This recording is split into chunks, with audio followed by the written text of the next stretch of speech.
James Bennett stood at the floor-to-ceiling windows of his Manhattan penthouse, staring out at the snowflakes swirling against the darkening December sky. 52 floors above the city, he could see the entire island glittering with Christmas lights. It was beautiful, festive, and completely meaningless to him. He swirled the amber liquid in his crystal tumbler, the 30-year-old Macallan catching the warm light from his minimalist designer lamps. The penthouse was immaculate, all sleek surfaces, modern art, and expensive furnishings that had been selected by his interior designer. Nothing personal, nothing that actually reflected him. "Merry Christmas to me," he muttered, his voice echoing in the empty space. At 36 years old, James had achieved what most would consider the American dream. His software company, Novatic, had revolutionized cybersecurity and made him a fortune in the process. He'd been featured in Forbes, Fortune and Time. His net worth hovered somewhere around $800 million. And yet here he was, alone on Christmas Eve, with nothing but an expensive bottle of scotch for company. His phone buzzed on the kitchen counter. James ignored it, knowing it would be another message from his executive assistant, reminding him about the charity gala he was supposed to attend tonight. He donated $500,000 to the Children's Hospital. Wasn't that enough? Did he really need to put on a tuxedo and make small talk with New York's elite? The buzzing continued, insistent and annoying.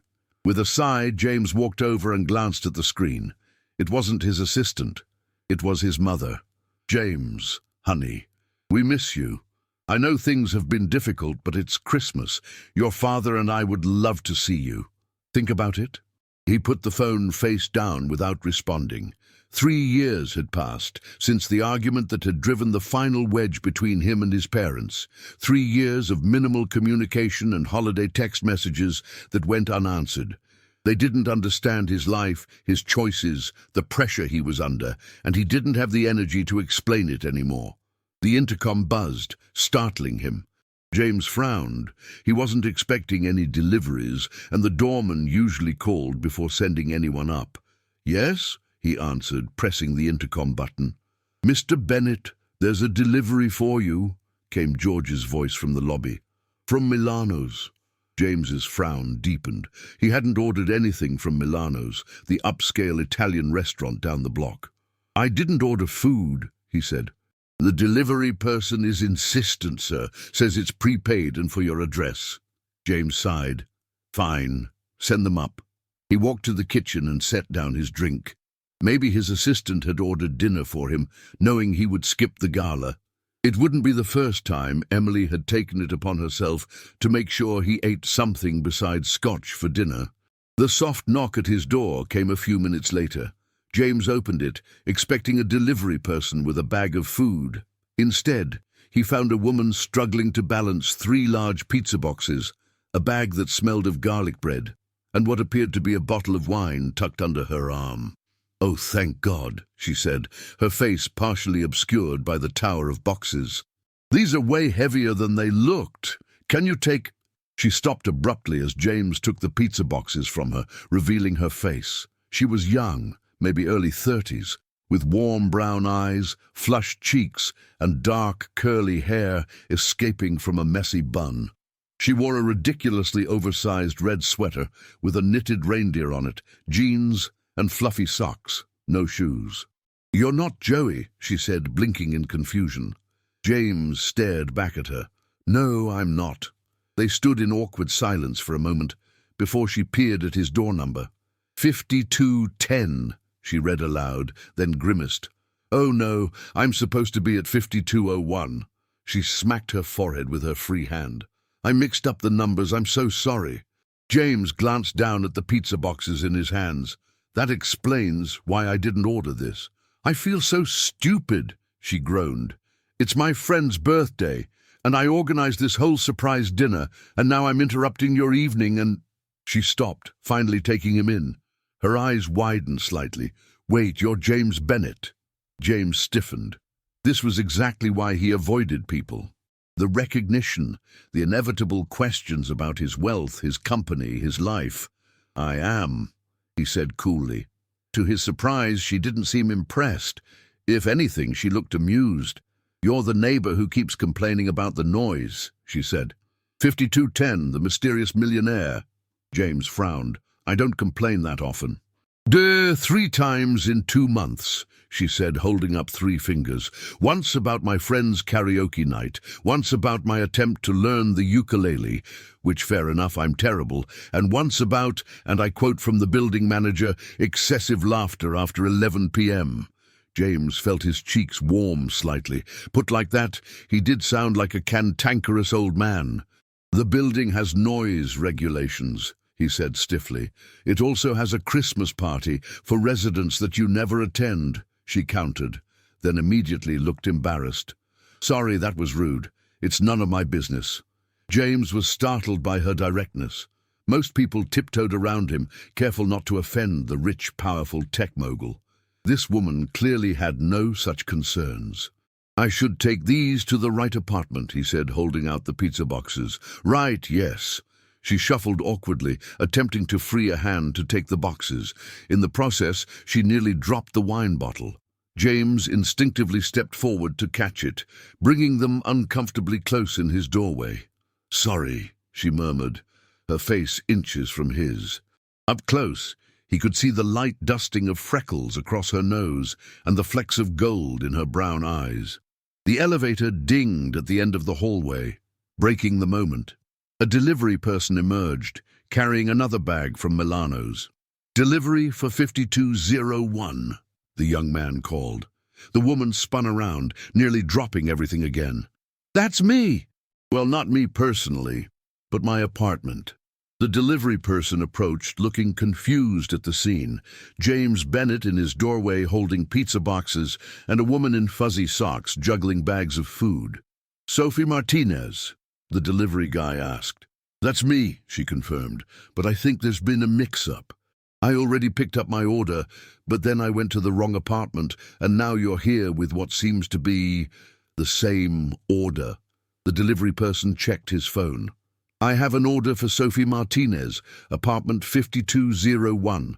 3 large pizzas, garlic knots and a salad." Sophie's face fell. "But I already... Oh no."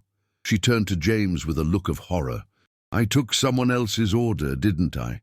I just went down to the lobby because George called and said there was a Milano's delivery, and I assumed it was mine because I'd ordered from there, but it must have been yours. And now I've stolen your dinner, and my friends are going to show up any minute for Joey's surprise party, and..." "Breathe," James interrupted her ramble. Despite himself, he found a small smile tugging at his lips. There was something endearing about her panic. The delivery person looked between them, clearly eager to resolve the situation and move on. "I don't have an order for 5210, he confirmed, checking his phone again. Sophie bit her lip, looking genuinely distressed. "I am so sorry, Mr. Bennett. I completely stole your dinner." "It's James," he found himself saying, "and I didn't order anything. There must have been another mix-up." The delivery person shrugged. "All I know is I have an order for 5201. Sophie looked at the boxes James was holding, then at the delivery in the young man's hands, then back at James. "So whose dinner am I holding?" As if on cue, another elevator dinged, and a different delivery person emerged. "Delivery for Bennett, 5210, this one called. James stared in disbelief.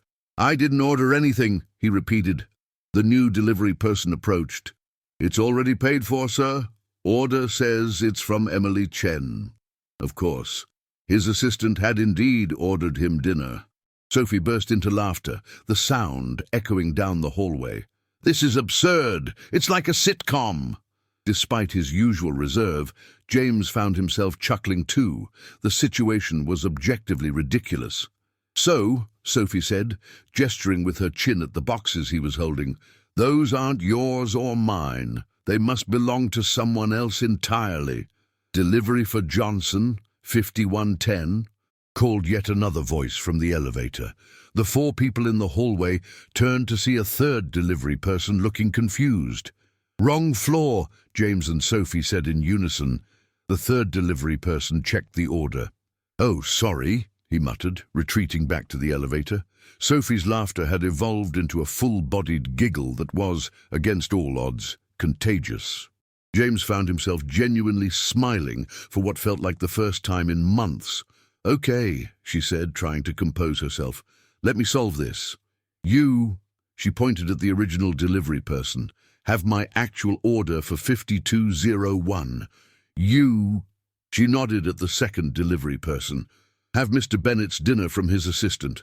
And these," she nodded at the boxes James was holding, "must belong to 5110, which that poor guy had wrong."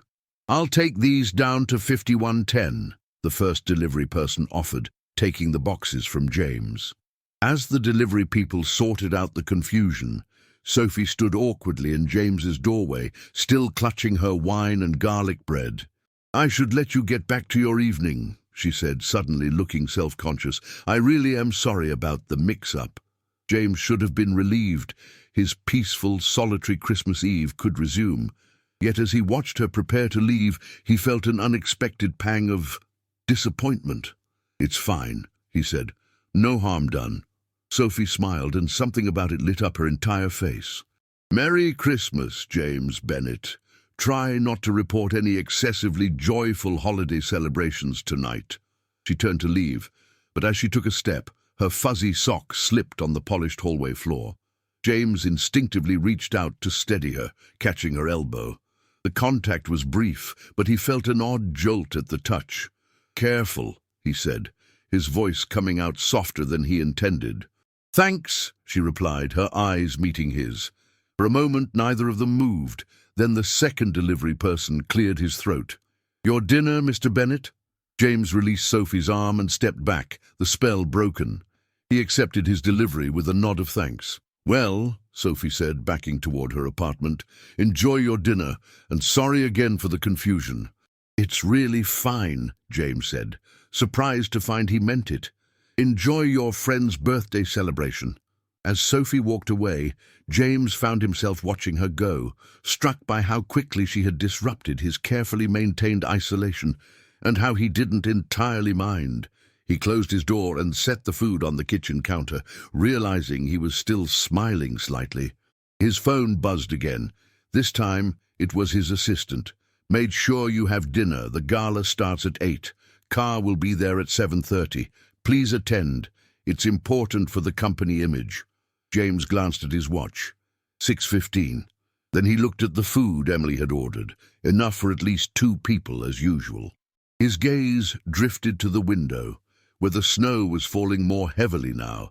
For some reason, his thoughts went to Sophie with her ridiculous Christmas sweater and her easy laughter. Before he could second-guess himself, he picked up his phone and texted Emily, not attending the gala. Something came up. Then, gathering the food and the bottle of wine that had come with it, he walked to his door. He hesitated for just a moment before stepping out into the hallway and turning toward apartment 5201. He stood outside her door, suddenly unsure. What was he doing? This wasn't like him. He didn't socialize with neighbors. He didn't socialize at all, really, but it was Christmas Eve, and the thought of another night alone in his pristine, empty penthouse seemed unbearable. Before he could change his mind, he shifted the food to one arm and knocked. The door swung open almost immediately.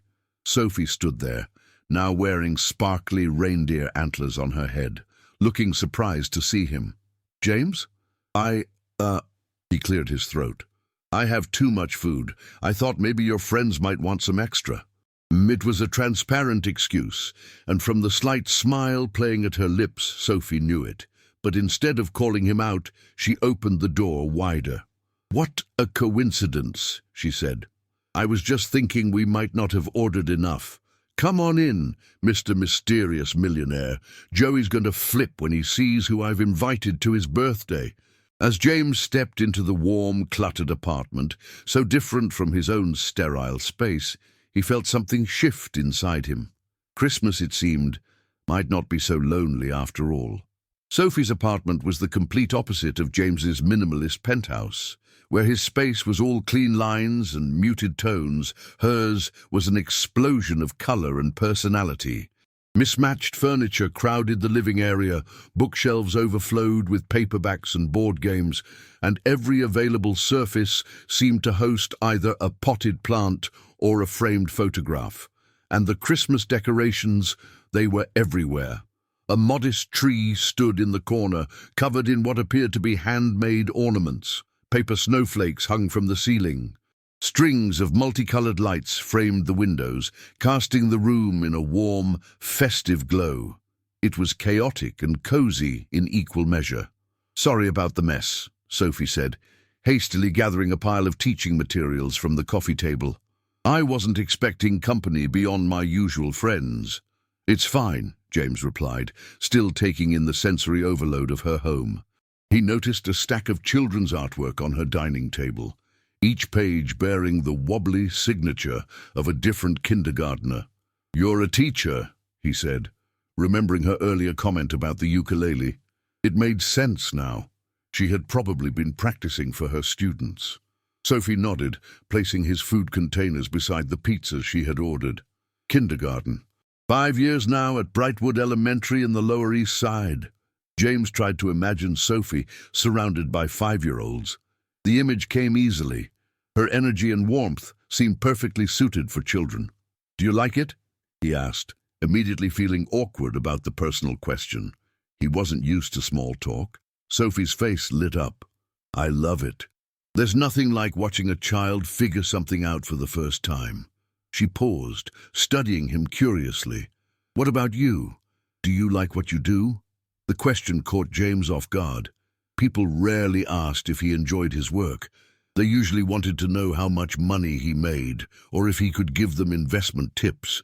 He began, but was interrupted by a knock at the door. "They're here!" Sophie exclaimed, jumping slightly. "Quick, hide behind the couch. We're surprising Joey, remember?" Before James could protest that he wasn't part of this surprise party plan, Sophie was pushing him toward a large sectional sofa. He found himself crouching behind it, still holding the bottle of wine Emily had sent, wondering how exactly he had ended up in this situation. "Everyone hide!" Sophie stage whispered to her empty apartment, clearly committed to maintaining the charade that other guests were already present. Then she rushed to the door, composing herself before opening it. "Hey guys," she greeted cheerfully. "Sorry we're late," came a woman's voice. "The subway was a nightmare with the snow." "No worries, you're right on time," Sophie assured them. Come in, come in." James heard footsteps and the rustling of coats being removed. He felt ridiculous, hiding behind a couch in a stranger's apartment on Christmas Eve. This was so far outside his comfort zone that he couldn't even see his comfort zone anymore. "Why are the lights off?" asked a male voice, presumably Joey, the birthday celebrant. "Oh, just saving electricity," Sophie replied casually, and James had to suppress a snort at her terrible poker face. Even he could hear the excitement in her voice. "Since when do you care about—" "Surprise!" Sophie shouted, and James took that as his cue. He stood up from behind the couch at the same moment Sophie flipped on the overhead lights, revealing a startled group of 3 people by the door. For a moment, everyone froze. 2 women and a man stared at James, with expressions ranging from confusion to shock. James, still clutching the wine bottle, offered an awkward half-wave. Sophie," said the man, who had to be Joey. He was tall and lanky, with glasses and a bewildered expression. "Why is James Bennett hiding behind your couch?" Sophie's eyes widened. "You know who he is?" Yeah," Joey replied, still staring at James. "He's only the founder of Novatic and one of the most influential tech entrepreneurs in the country." "Oh," Sophie said, looking between James and her friends. "I just knew him as my grumpy neighbor who complains about noise." One of the women, petite with a short platinum bob, burst into laughter. "Only you, Sophie, only you would accidentally invite a tech billionaire to a surprise party and not even realize who he is." "Millionaire," James corrected automatically, then felt foolish for the clarification. "Sorry about her," the platinum-haired woman said, stepping forward and extending her hand. "I'm Mia. The birthday boy is Joey, and this is his girlfriend Layla." James shook her hand, feeling increasingly out of place. "Nice to meet you. I should probably go—" "Absolutely not," Sophie interrupted, taking the wine from his hands. "You brought food and wine. You're officially part of the party now." Joey seemed to have recovered from his initial shock. "Seriously, stay," he said, still looking slightly starstruck. "I mean, how often do I get to say James Bennett came to my birthday party?" James glanced at the door, calculating his escape route, but something about Sophie's warm smile made him hesitate. It had been so long since he'd been in a social situation that wasn't a business meeting or a formal event, and oddly enough, the fact that these people, apart from Joey apparently, didn't seem overly impressed by his status was refreshing. "All right," he agreed reluctantly, "but I don't want to intrude on your celebration." "Nonsense," Layla said, already heading for the kitchen area. "And the more the merrier. Besides, Sophie never has enough wine glasses anyway, so we always end up drinking out of mugs." "True," Sophie admitted, following Layla. "It's a running joke that I can't seem to keep glassware intact for more than a month." As the women busied themselves with unpacking food and pouring drinks, Joey approached James cautiously. "I'm a huge fan of your work," he said, pushing his glasses up his nose nervously, "especially the security protocol you developed for healthcare data systems. I actually wrote my master's thesis on it." James raised his eyebrows, genuinely surprised. "You're in tech?" Joey nodded.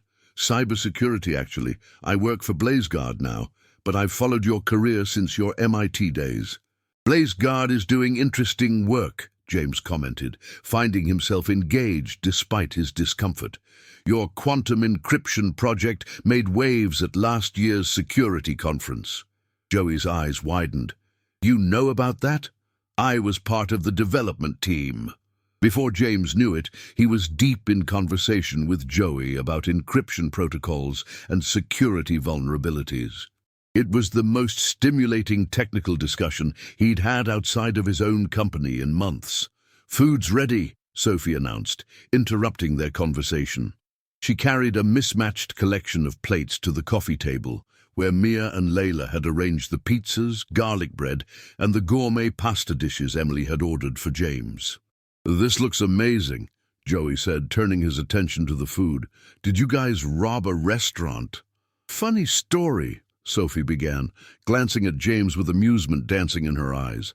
"It involved 3 different delivery people, a case of mistaken apartment numbers, and Mr. Bennett here being nice enough not to call security when I stole his dinner."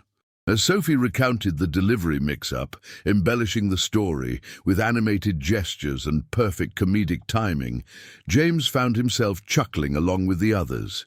The way she told it made the mundane incident sound like an elaborate heist movie. "Only you, Soph," Joey said, shaking his head fondly. "Only you could turn a simple food delivery into a 3-act play." "It's a gift," Sophie replied with a dramatic bow. They settled around the coffee table, perching on cushions in the sofa.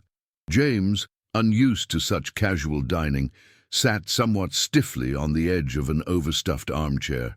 "So, James," Mia said as she served herself a slice of pizza, "how long have you lived in the building?"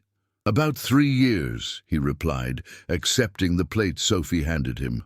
"And we're just now meeting you?" Layla asked, raising an eyebrow. "Sophie hosts game night every other Thursday. You've never heard us?" "Oh, he's heard us," Sophie interjected with a grin. "Hence the noise complaints." James felt his cheeks warm. "I work unusual hours," he said by way of explanation, "and I'm not really a social person." "Well, you're being social now," Sophie pointed out. "And the world hasn't ended yet." There was something about her teasing that didn't feel malicious. If anything, it felt like she was trying to draw him out, include him in their easy camaraderie. "What's your excuse for tonight?" Mia asked. How did Sophie manage to lure the elusive millionaire out of his penthouse? James glanced at Sophie, who was watching him with curious eyes. "It's Christmas Eve," he said simply, "and I had extra food." The table fell quiet for a moment, and James worried he'd somehow killed the mood. But then Joey raised his mug of wine. "To unexpected dinner guests and Christmas Eve surprises," he toasted. "And to Joey's birthday," Sophie added, raising her own mug. 32 years old and still refuses to eat vegetables unless they're on pizza. Joey protested amid laughter, and just like that, the moment of awkwardness passed.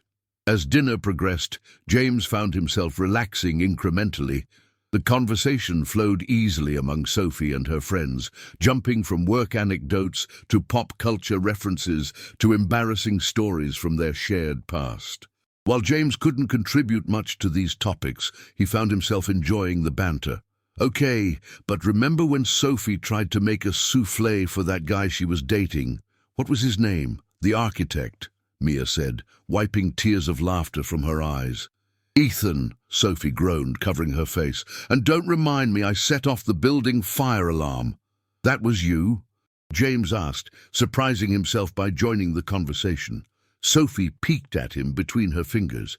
"You were affected by that too? I'm so sorry. I swear I'm not actually a danger to the building."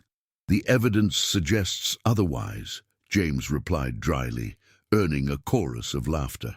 "He's got you there, Soph," Joey said, reaching for another slice of pizza. "Betrayed by my own friends and now my neighbor," Sophie lamented dramatically. "This is why I stick to crafts with 5-year-olds. They don't judge my culinary failures." "Speaking of crafts," Layla said, "are we still doing Secret Santa or what? I've been lugging this gift around all day." "Yes," Sophie exclaimed, jumping up. "Let me get mine." She disappeared into what James assumed was her bedroom, returning with several wrapped packages. The others produced gifts from their bags and coats. "We do this every year," Sophie explained to James as she set the gifts on the coffee table. "It started in college and just stuck." James nodded, feeling awkward again. He hadn't brought a gift, obviously, having no idea he would end up at a birthday party/Christmas celebration. "I don't have," he began. "Don't worry about it," Sophie interrupted, seeming to read his discomfort. "You brought food and good company. That counts." Good company. James couldn't remember the last time someone had described him that way. At work he was respected and sometimes feared. At public events he was a figure to be photographed and quoted. But good company, that was new. As Sophie's friends exchanged gifts amid exclamations and laughter, James found himself watching Sophie. She was so present in every interaction, her expressions shifting from delight to mischief to genuine affection. It was like watching someone who was fully alive, engaged with the world in a way he had forgotten how to be. "Your turn, Sophie," Joey said, handing her a clumsily wrapped package. Sophie tore into the wrapping paper with childlike enthusiasm. "No way!" she exclaimed, pulling out what appeared to be a vintage record player. "Joey, this is too much. You've been talking about wanting one for ages." Joey shrugged, though he looked pleased by her reaction. "And now you can finally listen to all those records you keep buying at flea markets." "This is perfect," Sophie said, running her fingers over the player reverently. "Thank you." She leaned over to hug Joey, and James felt an unexpected twinge in his chest. When was the last time he had given or received a gift that had elicited such genuine joy? His gift exchanges these days were perfunctory at best. Expensive bottles of wine for business associates, impersonal gift cards for his executive team. "We should test it out," Mia suggested. "Sophie, where are those records you're always bragging about?" "In the hall closet," Sophie replied, already setting up the record player on a side table. "Top shelf." As Mia went to retrieve the records, James's phone buzzed in his pocket. He pulled it out to find 3 missed calls and a new message from Emily. "Where are you? The car has been waiting for 20 minutes. The hospital board is expecting you." James felt a flash of guilt, followed by an unfamiliar sensation: rebellion. He had spent every Christmas Eve for the past 5 years at some charity function or another, playing the part of the generous benefactor. Not once had he actually enjoyed himself. He glanced up to find Sophie watching him, her expression curious but not intrusive. "Work emergency?" she asked. James hesitated. "Just my assistant," he said finally. "I was supposed to be at a charity gala tonight." "Oh," Sophie said, her eyes widening. "I've kept you from something important." James looked around at the small gathering, at Joey and Layla cuddled together on the couch, at Mia flipping through vinyl records, at Sophie with her ridiculous reindeer antlers slightly askew on her head. For the first time in years, he was somewhere simply because he wanted to be, not because of obligation or expectation. "Not important," he said decisively, silencing his phone and slipping it back into his pocket. "This is nice." Sophie's smile was like sunrise breaking over the horizon. "High praise from the mysterious millionaire," she teased, but her eyes were warm with genuine pleasure. Mia returned with an armful of records. "Okay, what's the mood? We've got everything from Ella Fitzgerald to Taylor Swift." "It's Joey's birthday," Sophie said. "He should choose." Joey contemplated the selection. "Let's go Classic Christmas," he decided, pulling out Bing Crosby's White Christmas album. As the crackling melody filled the small apartment, James found himself transported back to childhood Christmases. His mother had loved this album, playing it while she baked cookies, and his father hung lights on the tree. The memory was so vivid, it almost hurt. "You okay?" Sophie asked quietly, taking a seat beside him. James realized he had been staring into space. "Fine," he said automatically. Sophie tilted her head, studying him. "You know, for a tech genius, you're a terrible liar." The observation, delivered without judgment, caught him off guard. James found himself chuckling. "That's what my mother always said." "Smart woman," Sophie replied. "Where are your parents tonight?" "Connecticut," James said after a pause. "In the same house I grew up in." Sophie seemed to sense there was more to the story, but she didn't press. Instead, she said, "My parents are in Arizona. I was supposed to fly out yesterday, but all flights got cancelled because of the storm." "That's why you're here," James realized. "You were supposed to be with family." Sophie nodded. Plan B was pretty great, though. Friends, pizza, and now an impromptu concert. She gestured to where Mia and Layla had started dancing to Winter Wonderland, pulling a laughing Joey off the couch to join them. "Dance with us, Soph!" Mia called, twirling under Layla's arm. Sophie glanced at James. "Want to join?" James shook his head quickly. "I don't dance," he said firmly. "Everyone dances," Sophie countered. "Some just do it better than others." "I definitely fall into the others category." Sophie laughed. "Fair enough." She stood up, adjusting her reindeer antlers. "But you're missing out." As she joined her friends, moving with an unself-conscious rhythm to the music, James couldn't help but think she might be right. He was missing out, not just on dancing, but on so many simple joys that people like Sophie embraced without hesitation. The song changed to "Let It Snow," and Sophie spun around the small living room, her curly hair coming loose from its bun, her face flushed with happiness. She caught James watching and gave him a playful wink before grabbing Joey's hands for an exaggerated waltz that had them both laughing. James's phone buzzed again, but this time he didn't even reach for it. For one night, he decided, the rest of the world could wait. As the evening progressed, more wine was poured, more stories were shared, and even more laughter filled the small apartment. They played a ridiculous board game that involved charades and drawing, and James surprised himself by participating, and even more, by enjoying it. "I can't believe you've never played Pictionary before," Joey said, as James attempted to sketch what was apparently a very poor rendition of a flamingo. "Board games weren't big in my household," James replied, grimacing at his artwork. "What about in college?" Layla asked. "Surely MIT students played games." James shrugged. "I was focused on other things." "Like becoming a millionaire before 30? Mia suggested, not unkindly. "Something like that," James admitted. "Well, you're making up for lost time tonight," Sophie declared, examining his drawing with exaggerated scrutiny. "And I'm going to go out on a limb and say this is a very skinny giraffe with a broken neck." "It's a flamingo," James said, unable to keep the defensiveness from his voice. Sophie bit her lip, clearly suppressing a laugh. "Of course it is. I can totally see it now." "No, you can't," James said, but he was smiling despite himself. "I think it's a masterpiece," Sophie decided, taking the drawing and sticking it on her refrigerator with a magnet. "The first James Bennett original. It'll be worth millions someday." James felt a warmth spreading through his chest that had nothing to do with the wine. When was the last time someone had teased him so freely, treated him so normally? He couldn't remember. As midnight approached, Joey and Layla announced they needed to leave. "We're heading to Layla's parents' place upstate, first thing in the morning," Joey explained as he helped clean up the remnants of their feast. "And I should get going too," Mia said, checking her watch.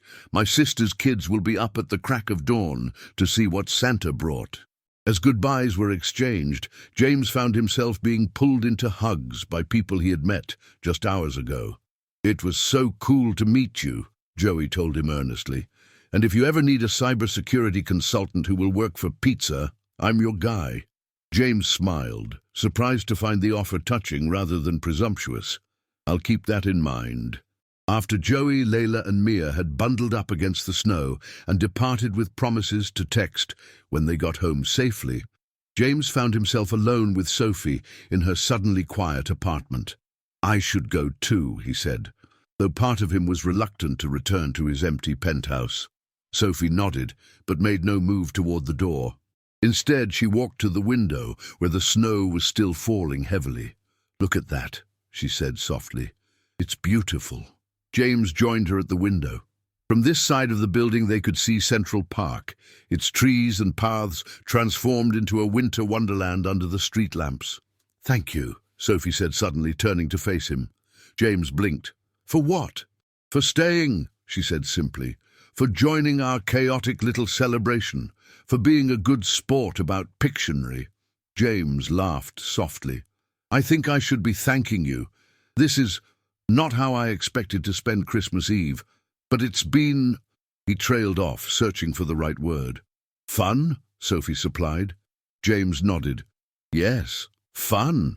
The word felt foreign on his tongue, but accurate. Sophie smiled, and in the glow of the Christmas lights, her eyes seemed to hold all the warmth missing from his life. "Merry Christmas, James," she said softly. James glanced at his watch. 12:05. It was officially Christmas Day. "Merry Christmas, Sophie," he replied. As he made his way back to his penthouse minutes later, James realized something extraordinary had happened. For the first time in years, he had spent an evening not as James Bennett, tech mogul, but simply as James. A man who couldn't draw a flamingo to save his life, who was terrible at Pictionary, and who had somehow found himself enjoying Christmas with a kindergarten teacher who lived across the hall. And as he entered his pristine, empty apartment, he found himself already looking forward to seeing her again. Chapter 3. Christmas Day. Revelations. James woke to sunlight streaming through his floor-to-ceiling windows. For a moment, he was disoriented. He rarely slept past sunrise regardless of the day. A glance at his phone confirmed it was nearly 10 o'clock on Christmas morning. He couldn't remember the last time he had slept so late. Memories of the previous night flooded back as he lay in bed, staring at the ceiling. Sophie's bright laughter, the easy camaraderie of her friends, the warmth of her small apartment that had nothing to do with the thermostat setting. It had been pleasant, more than pleasant. It had been one of the most enjoyable evenings he'd had in years. His phone buzzed with an incoming call. Emily. With a sigh, he answered. "Good morning, Emily." "James," his assistant said, her voice tight with barely concealed frustration. "I've been trying to reach you since last night. Where were you? The hospital board was expecting you at the gala." James sat up, running a hand through his hair. "I told you something came up." What could possibly have come up that was more important than the Children's Hospital Gala? "The chairman of the board called me 3 times. 3 times, James." For a moment, James considered fabricating some emergency at the office. It would be the expected excuse. But then he thought of Sophie's words from the night before. "For a tech genius, you're a terrible liar." "I was at a neighbor's Christmas party," he said, truthfully. There was a long pause. "You were at a what?" "A Christmas party. With my neighbor and her friends." Another pause. "You don't socialize with neighbors." "I did last night." Emily's sigh was audible through the phone. "James, I understand that the holidays can be difficult, but these events are important for the company's public image. The donation is only part of it. People want to see you there, supporting the cause in person." James felt a flash of irritation. "I've donated millions to that hospital, Emily. I think they'll survive my absence at one gala." "That's not the point." "I know it's not the point," James interrupted. "The point is that Novatic needs to be seen supporting worthy causes, so our stock price doesn't dip when some tech blogger suggests we're not giving back enough. I'm well aware of how this game works." Emily fell silent. When she spoke again, her voice was gentler. "You could have told me you had other plans." "I would have understood." James felt a twinge of guilt. Emily was not just his assistant, she was the closest thing he had to a friend these days. She worked tirelessly on his behalf, managing not just his professional obligations, but often his personal life as well. "I'm sorry," he said, meaning it. It was spontaneous. "Spontaneous," Emily repeated, as if testing out an unfamiliar word. "Well, that's certainly new." James found himself smiling slightly. "Yes, it was. So, who is this neighbor? Anyone I should know about?" There was a hint of curiosity in her voice now. "Just someone who lives in the building," James replied, suddenly uncomfortable with the direction of the conversation. "Listen, Emily, it's Christmas Day. Take the rest of it off. I'm sure your family would like to see you." "Are you sure? I have several emails from the PR team about the missed gala that need responses. They can wait until tomorrow. Go enjoy Christmas." "Well, all right. Merry Christmas, James." "Merry Christmas, Emily." After hanging up, James got out of bed and padded to the kitchen to make coffee. The apartment felt emptier than usual after the lively chaos of Sophie's place. He found himself listening for the sounds of laughter or Christmas music from across the hall, but his soundproofed walls revealed nothing. As the coffee brewed, James walked to the window. The city was blanketed in white, the storm having left behind at least 8 inches of snow overnight. Central Park looked like something from a picture postcard, pristine and peaceful under its winter coating. James's phone buzzed again with an incoming message. Expecting more work correspondence, he was surprised to see an unfamiliar number. "Hey, neighbor, it's Sophie from 5201. Joey gave me your number. Hope that's okay. Just wanted to say thanks again for joining our impromptu celebration last night, and Merry Christmas." James stared at the message, an unexpected warmth spreading through his chest. Before he could overthink his response, he typed, "It's fine. Thank you for including me. Merry Christmas to you too." He hesitated, then added, "How's the flamingo drawing holding up?" The response came almost immediately. "Still a masterpiece. In fact, it's inspired me. Check your door in about 10 minutes. James frowned at the cryptic message, but found himself intrigued. He showered and dressed quickly, opting for casual clothes rather than his usual business attire. It was Christmas, after all, and he had nowhere to be. Exactly 9 minutes later, he checked. There was a soft knock at his door. James opened it to find a small package wrapped in colorful paper sitting on his doormat. No Sophie in sight. He picked up the package and closed the door, turning the small gift over in his hands. It had been years since someone had given him a Christmas present that wasn't a corporate gift basket or an obligatory exchange. James carefully unwrapped the package to find a small, handmade ornament inside. It was a wooden flamingo, painted in bright pink with ridiculous googly eyes glued on, and his own name written in glitter on the base. A note was attached. Every artist should have a tribute to their work. Merry Christmas. Sophie James found himself laughing out loud in his empty apartment. The ornament was absurd, childish, and absolutely perfect. Without thinking, he walked to his bedroom and retrieved his phone. "Thank you for the ornament. It's memorable." Sophie replied immediately. "Your diplomatic response suggests you don't appreciate true artistic genius when you see it. I'm wounded." James smiled at the screen. "I stand corrected. It's a masterpiece, second only to my original drawing." 3 dots appeared, showing Sophie was typing. "Much better. What are your Christmas plans? Family, friends, secret millionaire gathering where you all compare yachts?" The question caught James off guard. His Christmas plans consisted of catching up on work emails and possibly ordering takeout if any restaurants were open. It was how he had spent the holiday for years. Before he could reply, another message from Sophie appeared. "Sorry if that was nosy. No pressure to answer." James hesitated, then typed, "No yacht comparisons scheduled, unfortunately." Just a quiet day at home. There was a longer pause before Sophie's next message. "Same here. Flight to Arizona still cancelled due to snow. If you get bored with quiet, I'm making way too much food for one person. Doors open around 2 p.m. if you want to stop by. No pressure." James stared at the invitation. His instinct was to politely decline. He had already stepped far outside his comfort zone by attending her gathering the night before. Surely that was enough socialization for one holiday season. And yet, the thought of another day alone in his pristine, empty apartment seemed suddenly unbearable. "I could bring wine," he offered before he could talk himself out of it. "Perfect." "See you at so." James set his phone down, surprised at himself. 2 social engagements in 2 days. Emily would never believe it.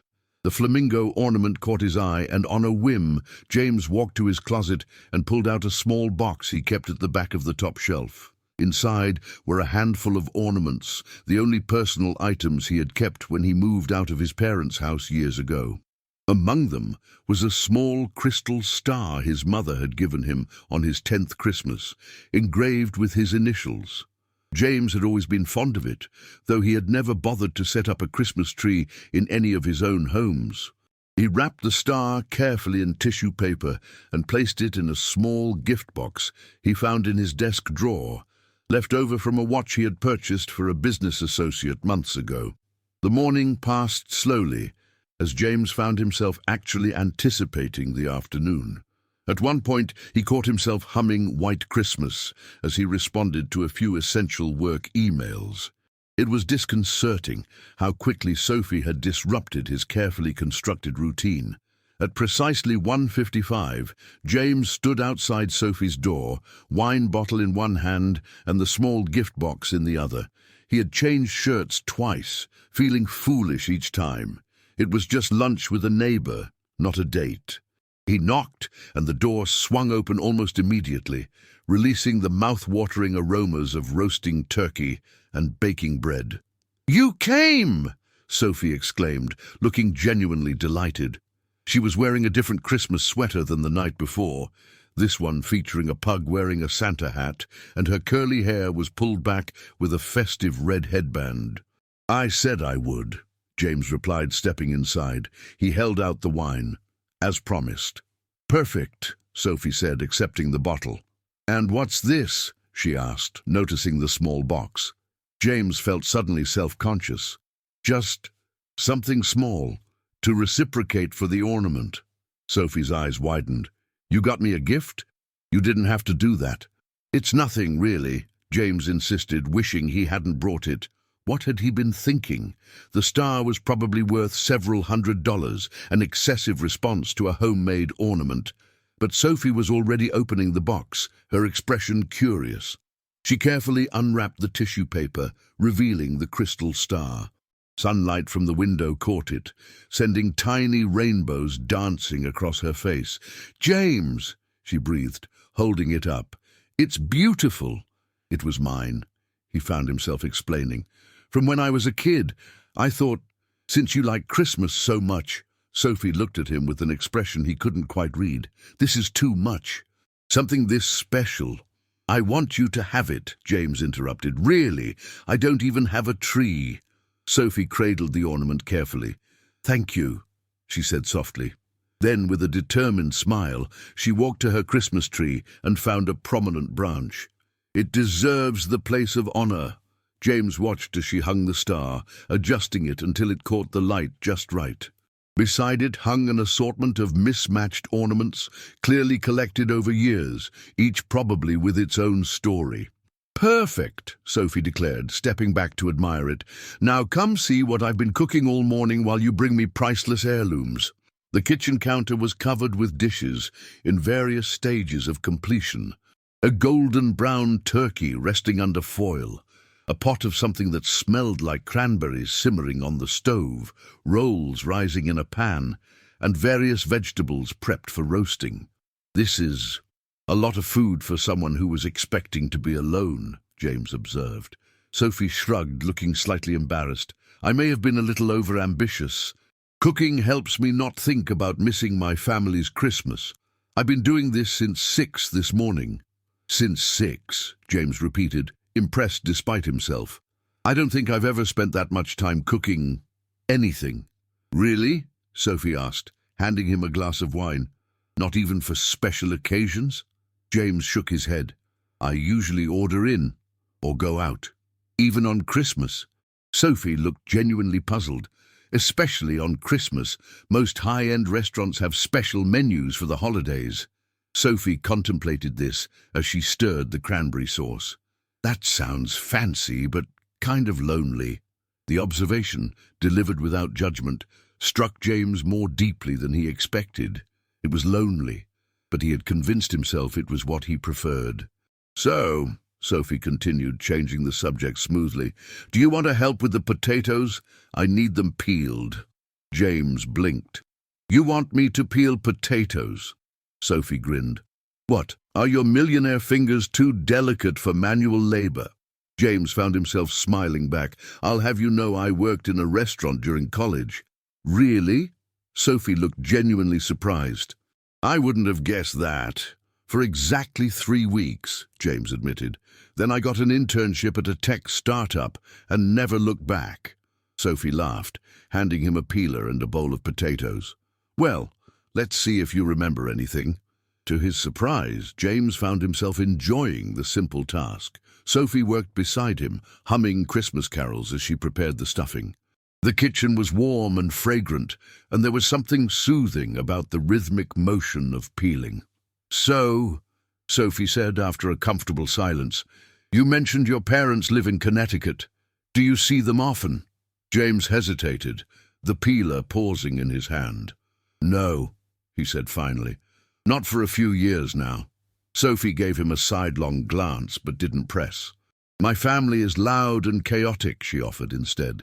4 siblings, 11 nieces and nephews now. Christmas is absolute mayhem." "Sounds overwhelming," James said honestly. Sophie smiled. "It is, but in a good way usually. Though I must admit there's something nice about a quieter Christmas too." She glanced around her kitchen. "Well, quieter than 20 people anyway." As they continued preparing the meal, Sophie told stories about her childhood Christmases in Arizona, how her father insisted on putting up lights despite the warm weather, how her mother made tamales every year with her grandmother, how her siblings would stage elaborate talent shows on Christmas Eve. "What about you?" she asked, sliding the rolls into the oven. "What were your Christmases like growing up?" James considered deflecting the question, but something about Sophie's open, interested expression made him want to answer truthfully. "Traditional," he said after a moment. "My father worked a lot. He was a corporate attorney, but Christmas was sacred. No work calls, no distractions. My mother would decorate the entire house, and we'd go cut down a tree at this farm, about an hour away." "That sounds lovely," Sophie said, leaning against the counter. "It was," James admitted, "until I started following in my father's footsteps." "Working too much?" Sophie guessed. James nodded. "By the time I started Novatic, I was cancelling Christmas visits at the last minute, taking calls during dinner, bringing my laptop to family gatherings. My parents were patient at first, but 3 years ago we had a big argument about it. My father said I'd become exactly the kind of person he had tried not to be, that I'd learned all the wrong lessons from him. Sophie was quiet, giving him space to continue if he wanted. James was surprised to find that he did. I told him he didn't understand the pressures of building a tech company in today's market, that some of us couldn't afford to take holidays off. It got ugly. James sighed, remembering his father's disappointed face. We haven't really talked since then, beyond basic updates. My mother calls or texts occasionally, but you miss them, Sophie said softly. It wasn't a question. James looked down at the potato in his hand, half peeled and forgotten. Yes, he admitted. I do. Sophie touched his arm lightly. It's not too late, you know. Not if you want to fix it. James met her eyes, struck by the sincerity in them. Maybe, he said non-committally. Sophie seemed to sense he had reached his limit for personal disclosures. She took the potato from his hand. These looked great. Now for the fun part, mashing them with ridiculous amounts of butter. The tension broke, and James found himself drawn back into the comfortable rhythm of cooking alongside her. By the time the meal was ready, the small dining table was overflowing with dishes that looked like they belonged in a food magazine. This is incredible, James said as they sat down. You did all this in one morning? Sophie beamed with pride. Food is my love language. My grandma taught me to cook, and it's how I deal with stress, celebrate joy, comfort people, everything, really. It shows, James said, genuinely impressed. Before we eat, Sophie said, reaching for his hand across the table. In my family, we always say what we're grateful for on Christmas. Would that be okay? James hesitated, then nodded, allowing her to take his hand. Her fingers were warm against his. I'll start, she said. I'm grateful that my flight got cancelled. James raised an eyebrow.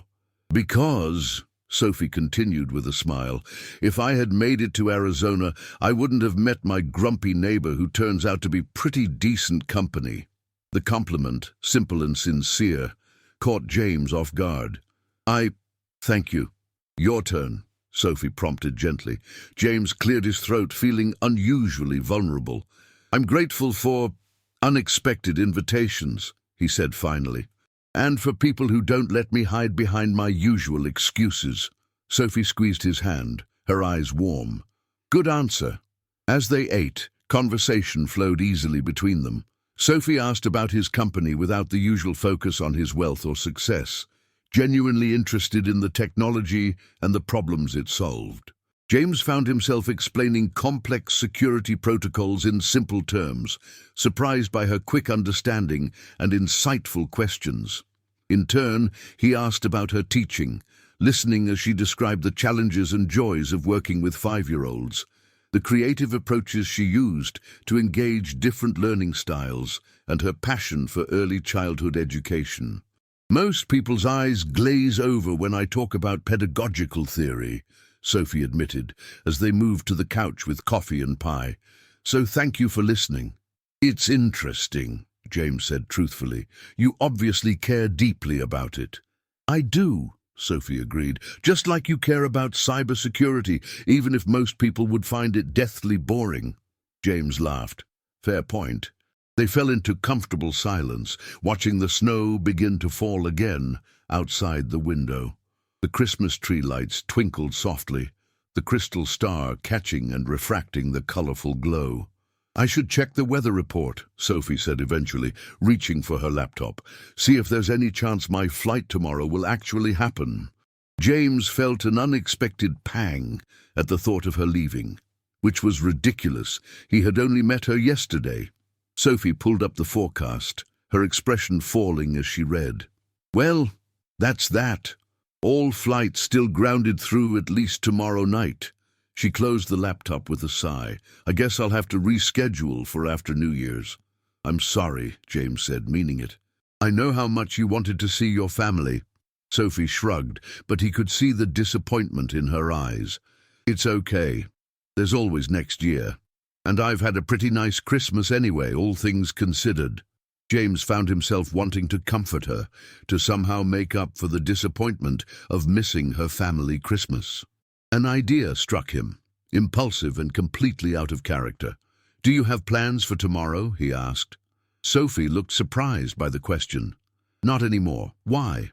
"I have a vacation home in Connecticut, not far from where my parents live, actually. It's on a lake and it's beautiful in the snow. You could go there for a few days, get out of the city."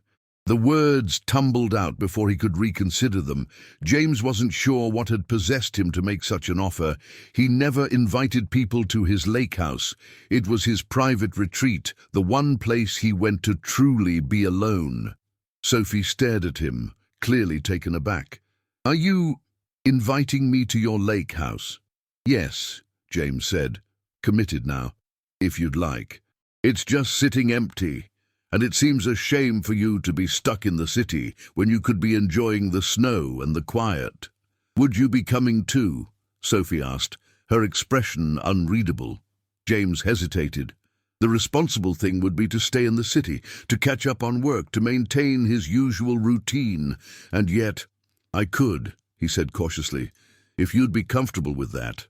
Or I could just lend you the keys, either way." Sophie studied him for a long moment. "I'd like it if you came," she said finally, "but only if you want to." James was surprised to realize that he did want to, very much. "Then yes, I'll come." Sophie's smile was like sunshine breaking through clouds. "Really? You're serious about this?" Completely serious," James confirmed, wondering if he had lost his mind, but finding he didn't particularly care. "We could leave in the morning. It's about a 2-hour drive." "This is crazy," Sophie said, but she was laughing. "I barely know you." "You know I'm terrible at Pictionary and can peel potatoes," James pointed out. "What else is there to know?" Sophie laughed again, the sound warming something in James's chest. "Well, when you put it that way." "So is that a yes?" James asked, realizing how much he wanted it to be. Sophie nodded, her eyes bright with excitement. "Yes, let's do it." "Good," James said, feeling lighter than he had in years. "It's settled then." As he helped Sophie clean up the kitchen, James found himself looking forward to tomorrow with an anticipation he hadn't felt in a long time. The prospect of showing Sophie his lake house, of spending more time with someone who seemed to see past his wealth and status to the person underneath, was strangely exhilarating. His phone buzzed in his pocket. Probably Emily with more questions about the missed gala, or his mother with another tentative holiday greeting. For once, James didn't immediately check it. Whatever it was could wait. Right now, in this warm kitchen with Christmas music playing softly and Sophie humming along as she washed dishes beside him, James was exactly where he wanted to be. The morning after Christmas dawned bright and cold, sunlight glinting off the fresh snow that had fallen overnight. James woke early, as was his habit, and spent an hour answering urgent emails before packing a small bag for the trip to Connecticut. He hadn't been to the lake house in months, though his property manager kept it maintained year-round. As he packed, James found himself considering what Sophie might need or enjoy during their stay. He made a quick call to have the house stocked with groceries and to ensure the heat was turned on. Then, on second thought, he called again to request that the caretaker set up the Christmas decorations that were stored in the attic. He couldn't remember the last time he had bothered with a Christmas tree at the lake house, but something told him Sophie would appreciate it. At 9 o'clock sharp, James knocked on Sophie's door, overnight bag in hand. She opened it immediately, looking sleepy but excited in a puffy winter coat and knitted hat. "Good morning," she said brightly. "I'm almost ready. Do you want coffee?" "I made a fresh pot." "Sure," James replied, stepping into her apartment. While Sophie finished packing, James sipped his coffee and watched her move around the small space, gathering items with the haphazard energy that seemed characteristic of everything she did. "Do you think I need snow boots?" she asked, holding up a pair of battered winter boots. "These are from college and probably not waterproof anymore." "Definitely bring them," James advised. "The lake might be frozen enough for walking on, and there are trails through the woods if you're interested." Sophie's eyes lit up. Walking on a frozen lake, that sounds amazing and terrifying in equal measure. It's perfectly safe, James assured her. The lake freezes solid every winter. Local kids play hockey on it. If you say so, Sophie replied, shoving the boots into her already overflowing duffel bag. Though I should warn you, my coordination on ice is questionable at best. I'll keep that in mind, James said, smiling into his coffee cup. 20 minutes later, they were in the elevator heading down to the parking garage. Sophie had finally managed to zip her bulging duffel bag and was now clutching a tote that seemed to contain an assortment of books, snacks, and what appeared to be craft supplies. "Preparing for a blizzard?" James asked, nodding at her bags. "I like to be prepared," Sophie replied without a hint of embarrassment. "Besides, you never mentioned if your lake house has Wi-Fi, and I need entertainment options." "It has Wi-Fi," James assured her, "and a home theater, a fully stocked library, and a game room." Sophie's eyes widened. "Of course it does. I keep forgetting who I'm dealing with here." The elevator doors opened into the private garage where James kept his cars. Sophie stepped out and immediately froze, staring at the row of vehicles. "Holy shit!" she breathed, then quickly covered her mouth. "Sorry, but holy shit!" James followed her gaze to his collection. A sleek black Aston Martin, a classic Porsche 911, a practical but luxurious Range Rover, and his everyday Tesla. "We'll take the Range Rover," he said, trying to sound casual. "Best in the snow." Sophie nodded mutely, still taking in the garage. "These are all yours. Like personally yours, not company cars?" James felt a twinge of self-consciousness. "Yes, I have a thing for cars." "Clearly," Sophie murmured, walking toward the Range Rover with an expression of awe. And here I was, feeling guilty about splurging on Uber instead of taking the subway. James winced, opening the passenger door for her. "We could take a different car if this makes you uncomfortable." Sophie laughed, the sound echoing in the concrete garage. "Are you kidding? I'm about to ride in a car that costs more than my student loans. This is going in my Christmas letter next year for sure." As James loaded their bags into the back, he found himself wondering how Sophie could make him feel both self-conscious about his wealth and completely at ease in the space of a single conversation. Most people either fawned over his possessions or affected a studied indifference that was just as transparent. Sophie, it seemed, could be genuinely impressed without being intimidated. "Your chariot awaits," he said, closing her door and walking around to the driver's side. Once they were settled and pulling out of the garage, Sophie immediately began exploring the car's interior, pressing buttons and examining features with childlike curiosity. "What does this button do?" she asked, pointing to a control on the center console. "Seat massage," James replied. Sophie pressed it without hesitation, then let out a delighted gasp as the seat began vibrating gently. "Oh my God, that's amazing. My car has a cup holder that broke in 2018 and makes this weird rattling sound whenever I hit a bump." James chuckled, navigating through the relatively empty post-holiday Manhattan streets. "What kind of car do you have?" "A 2008 Honda Civic that my dad bought for me when I graduated high school," Sophie said proudly. "His name is Hector." "Your dad?"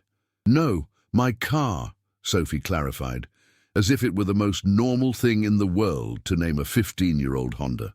"He's incredibly reliable, if a bit quirky in his old age." "Like most seniors," James agreed solemnly, earning a laugh from Sophie. As they crossed the George Washington Bridge, leaving the city behind, Sophie pulled out her phone. "Road trip playlist," she explained, connecting to the car's Bluetooth. "Non-negotiable." Before James could protest, upbeat music filled the luxury interior. Sophie immediately began singing along, completely unself-conscious and only moderately in tune. James found it more charming than he cared to admit.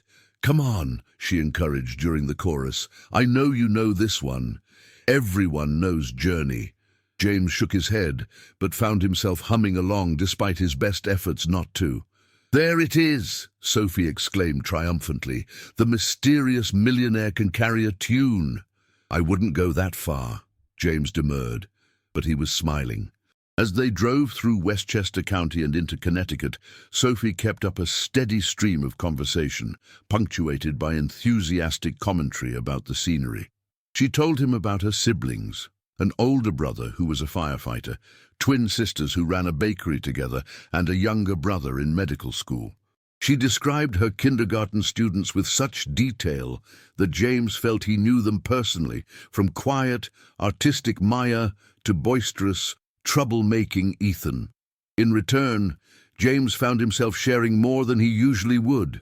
Stories from his college days at MIT, the early struggles of starting Novatic, even his passion project of developing encryption software for human rights organizations in countries with oppressive regimes. That's incredible, Sophie said when he mentioned this last endeavor. Do you ever get to meet the people your technology helps? James shook his head. No. It's better that way, safer for them. But I get reports sometimes, anonymized, of course. It must be satisfying knowing you're making a real difference, Sophie observed. It is, James admitted. More satisfying than most of what I do day to day, if I'm honest. Sophie seemed to sense there was more to that statement, but she didn't press. Instead, she turned her attention to the increasingly rural landscape around them. It's so beautiful out here, she said as they passed frozen fields and forests laden with snow. I forget sometimes that there's all this just a couple hours from the city. That's why I bought the lake house, James said. I needed somewhere to escape to when the city became too much. And does it become too much? Sophie asked, her gaze thoughtful. James considered the question. Sometimes, the pace, the expectations, the constant networking and positioning, it can be exhausting. Hence the noise complaints when your neighbor has karaoke parties, Sophie teased gently. James laughed. Precisely. Well, I promise not to sing too loudly at the lake house, Sophie said solemnly. Unless, of course, the situation absolutely demands it. And what situation would that be? James inquired, raising an eyebrow. Spontaneous dance parties? Ghost sightings? Or if we see a particularly majestic moose? Sophie replied promptly. Those are the universally acknowledged exceptions to indoor voice rules. James laughed again, realizing how often he had done so in Sophie's presence over the past 2 days, more than he had in months, probably. I'll keep that in mind, he said dryly. As they turned off the main highway onto increasingly smaller roads, the landscape grew more picturesque. Snow-covered pines lined the narrow country road, their branches heavy with white. Frozen ponds and streams glittered in the winter sunlight. We're close now, James said, as they passed through a small town centre with a white steepled church and a general store decked in evergreen garlands. This is like driving through a Christmas card, Sophie marvelled, pressing her face close to the window. Does that store sell penny candy and homemade jam? Please tell me it does. As a matter of fact, yes, James confirmed. Mrs. Porter has been making blackberry jam from her own bushes for at least 30 years. We have to stop there before we leave, Sophie declared. I need authentic Connecticut jam in my life. Consider it done, James promised, turning onto a private road marked only by a discreet sign, Lakeshore Drive. The narrow road wound through dense woods for about a mile before opening up to reveal the lake, a wide expanse of white, surrounded by snow-covered hills. Nestled on the eastern shore, partially obscured by tall pines, was James's lake house. Oh my God, Sophie breathed as it came into view. That's not a house, I don't even know what to call it. James followed her gaze, trying to see the property through her eyes. The lake house was actually a substantial timber and stone structure, its wide windows reflecting the winter sunlight. Smoke curled from one of the 3 chimneys, indicating the caretaker had indeed prepared for their arrival. It's a bit much for one person, James acknowledged as he pulled into the circular driveway. But I like the privacy and the views. A bit much? Sophie repeated incredulously. This makes your penthouse look modest. James parked in front of the main entrance, suddenly self-conscious again. My parents have a small cottage on this lake, he explained as they got out of the car. I spent summers here as a kid. When this property came up for sale a few years ago, I bought it without really thinking it through. So your parents are nearby? Sophie asked, looking around as if expecting them to appear. About 2 miles around the lake, James said, retrieving their bags from the trunk. Though they might not be here, they often travel after Christmas. Sophie nodded, but James caught the speculative look in her eyes. He chose to ignore it, leading the way up the stone steps to the front door. Welcome to Lakeside, he said, using the old-fashioned name the previous owners had given the property. As they stepped inside, James was pleased to see that his caretaker had followed instructions perfectly. A fire crackled in the great room's massive stone hearth, and the scent of pine filled the air. In the corner stood a magnificent Christmas tree, already decorated with the ornaments James had collected over the years, but rarely displayed. "James," Sophie said softly, turning in a slow circle to take in the soaring ceiling with its exposed beams, the wall of windows overlooking the frozen lake, and the tasteful yet comfortable furnishings. "This is incredible." "Thank you," he replied, setting their bags down. "Let me give you the tour." He showed her through the house. The professional-grade kitchen, with its granite countertops and chef's appliances, the formal dining room that could seat 16, the library with floor-to-ceiling bookshelves, the home theater with its plush recliners, the game room with a pool table and vintage arcade machines, and finally, the upstairs bedrooms. "This will be your room," he said, opening the door to the eastern suite. "It has the best sunrise views." Sophie stepped into the spacious bedroom with its king-sized 4-poster bed and sitting area arranged before a private fireplace. French doors led to a balcony overlooking the lake, and the ensuite bathroom featured a deep soaking tub positioned before a window. "I think this room is bigger than my entire apartment," Sophie commented, running her hand over the plush duvet. "Are you sure you don't want it?" "I'll take the master suite on the other side," James assured her. "It's where I usually stay." Sophie nodded, setting her duffel bag on an upholstered bench. "Thank you," she said, meeting his eyes. "This is, well, generous seems inadequate, but thank you." James felt a flutter of something unfamiliar in his chest. "You're welcome. Why don't you get settled? I need to check in with the caretaker about a few things." "Sure," Sophie agreed, already moving toward the balcony doors. "I want to soak up this view anyway." James left her to explore her room and headed downstairs to the kitchen, where he found a note from the caretaker, along with the fully stocked refrigerator and pantry he had requested. "Mr. Bennett, everything is prepared as requested. Firewood stocked, heat set and decorations up. Forecast calls for another storm tomorrow night, but nothing serious. Roads should remain passable. I've left the snowshoes and ice skates in the mudroom as you asked. Call if you need anything else." Tom James sent a quick text of thanks to Tom, then began exploring the contents of the refrigerator. He had asked for basics, but Tom had gone above and beyond, stocking not just essentials, but also ingredients for holiday meals, local cheeses and meats, and even a selection of baked goods from the town's famous bakery. "Something smells amazing," Sophie said, entering the kitchen. She had changed from her travel clothes into jeans and a thick cream-colored sweater, her curly hair loose around her shoulders. "Fresh bread from Marwick's bakery in town," James explained, holding up a rustic loaf. "Hungry after the drive?" "Starving," Sophie admitted. "I was too excited to eat much breakfast." "How about a late lunch then?" James suggested. "We have the makings for some excellent sandwiches here, and there's a butternut squash soup that just needs heating." "That sounds perfect," Sophie agreed, rolling up her sleeves. "Put me to work, chef." Together, they assembled a simple but delicious meal.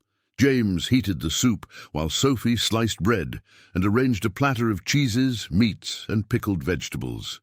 They worked in comfortable synchrony, moving around each other in the spacious kitchen as if they had done so many times before. "This is too beautiful to eat in the kitchen," Sophie declared when their meal was ready. "Can we use that magnificent dining table with the lake view?" "Actually," James said, I have a better idea. He led her to a small, glassed-in porch off the kitchen. It was warmed by a secondary heating system, but offered panoramic views of the lake and surrounding woods. A round table with 4 chairs stood in the center, bathed in winter sunlight. "This is perfect," Sophie breathed, setting down their food. "It's like eating inside a snow globe." They settled at the table, and Sophie immediately began peppering him with questions about the lake, the local wildlife, and his childhood memories of summers spent swimming and boating in the now frozen waters. "So your parents' cottage is visible from here?" she asked between bites of her sandwich. James pointed through the trees to the northwest. "Just beyond that small peninsula. You can see the red roof in winter when the leaves are gone." Sophie followed his gaze thoughtfully. "Have they been there this holiday season?" James shifted in his seat. "I'm not sure," he admitted. "As I said, they often travel after Christmas." "But you haven't checked?" Sophie pressed gently. "No," James conceded. "I haven't." Sophie was quiet for a moment, stirring her soup. "You know," she said finally, "my brother and I didn't speak for almost 2 years after a massive fight about, well, it doesn't matter what it was about now. It seems so trivial in retrospect." James said nothing, sensing there was more to the story. "I was so stubborn," Sophie continued. "I kept thinking he needed to apologize first, that he was the one in the wrong. But then my mom got sick. Nothing serious in the end, thankfully, but we didn't know that at the time, and suddenly all that pride and anger seemed so pointless." She looked up, meeting James's eyes directly. "I'm not saying your situation is the same. I don't know the details. But I do know that time is precious and pride is a cold bedfellow. Just something to think about while we're here." James felt a familiar defensiveness rising, the same feeling he got whenever Emily or other well-meaning friends suggested he reconcile with his parents. But there was something about Sophie's straightforward delivery, completely devoid of judgment or pressure, that diffused his usual reaction. "I'll think about it," he said finally. And to his surprise, he meant it. Sophie smiled, apparently satisfied with this response, and changed the subject to ice skating. "You mentioned there might be skates? I haven't been since college, but I'd love to try the frozen lake if you think it's safe." "Completely safe," James assured her. "And yes, there should be various sizes of skates in the mudroom. Tom keeps them for when his grandchildren visit." "Excellent," Sophie said, her eyes bright with anticipation. "Can we go this afternoon?" "Of course," James agreed, "though I should warn you, I'm not particularly graceful on ice." "Perfect," Sophie exclaimed. "We can flail around together. It's much more fun that way." After lunch, they bundled up in winter gear. James found Sophie a pair of skates that fit reasonably well, and they made their way down to the private dock that extended into the lake. In summer, it would be surrounded by water. Now it was an island of wood in a sea of ice. "How do we know it's really solid?" Sophie asked, peering dubiously at the frozen surface. In answer, James stepped confidently from the dock onto the ice. "It's at least 10 inches thick this time of year," he assured her. "It could support a truck." Sophie still looked hesitant, so James extended his hand. "Trust me." She took his gloved hand without further hesitation, stepping carefully onto the ice beside him. "If I fall through and die, I'm going to haunt you forever," she warned. But her grip on his hand betrayed her excitement rather than genuine fear. "Noted," James replied solemnly. They started slowly, James holding Sophie's hand as she reacquainted herself with the feeling of gliding on ice. Her first few steps were wobbly, but she quickly found her balance, laughing with delight as she gained confidence. "This is amazing," she exclaimed, releasing his hand to make a small experimental twirl. "It's like flying." James watched her, captivated by her joy. She approached even this simple activity with a wholehearted enthusiasm that was completely foreign to his usual measured, calculated existence. "Race you to that pine tree," Sophie called suddenly, pointing to a distinctive tree at the lake's edge about 50 yards away. Before James could respond, she was off, skating with more enthusiasm than skill, her laughter trailing behind her like music. James followed, his own technique rusty but serviceable. They reached the tree at almost the same time, both breathing hard, their breath forming clouds in the cold air. "Tie!" Sophie declared generously, though James was fairly certain she had won. "Rematch?" he suggested, surprising himself. Sophie's eyes lit up. "You're on, Bennett."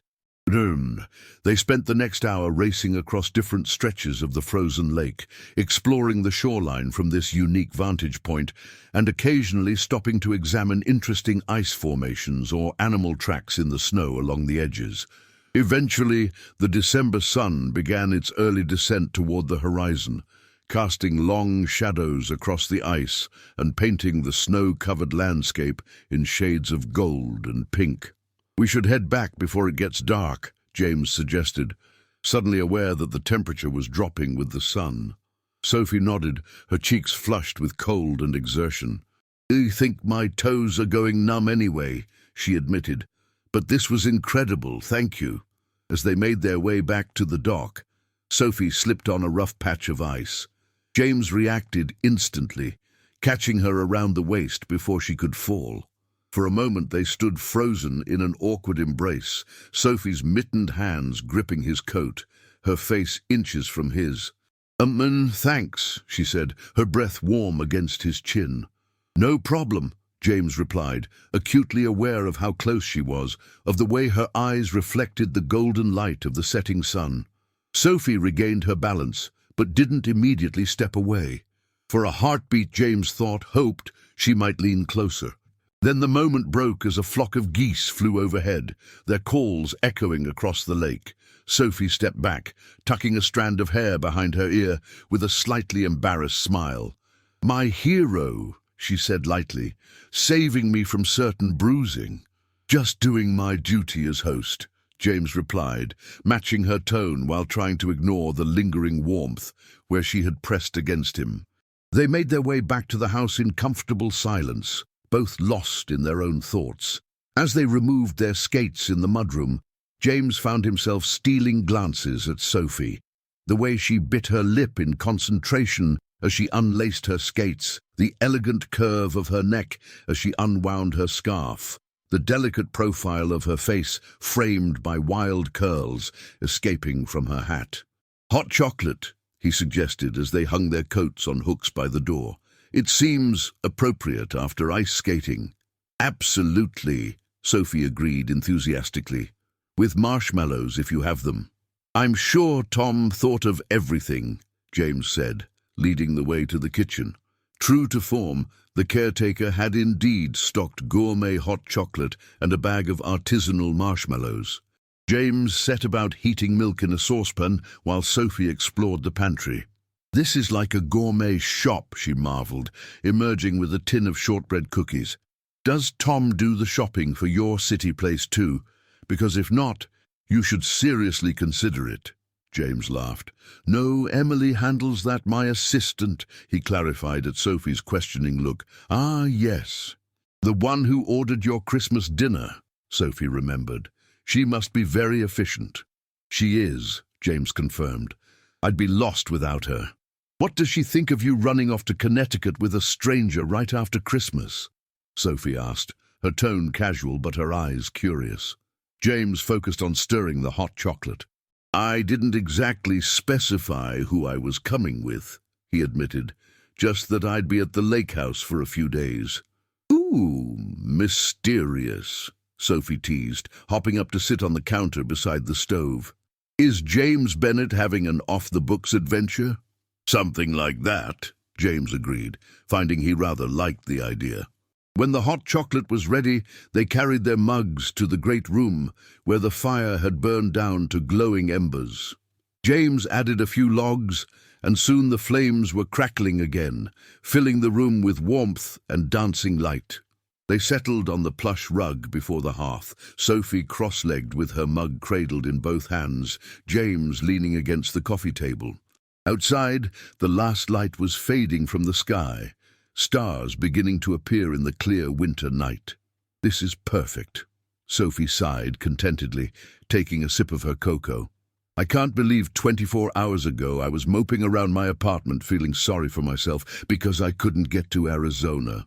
And now? James asked. Sophie's smile was radiant in the firelight. Now I'm drinking the best hot chocolate of my life, in a magazine-worthy lake house, with a fascinating companion. I'd call that a major upgrade. Fascinating, am I? James asked, raising an eyebrow.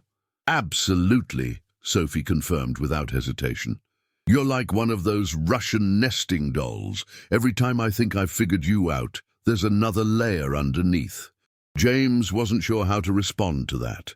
People rarely described him as fascinating or layered, successful, intimidating, brilliant.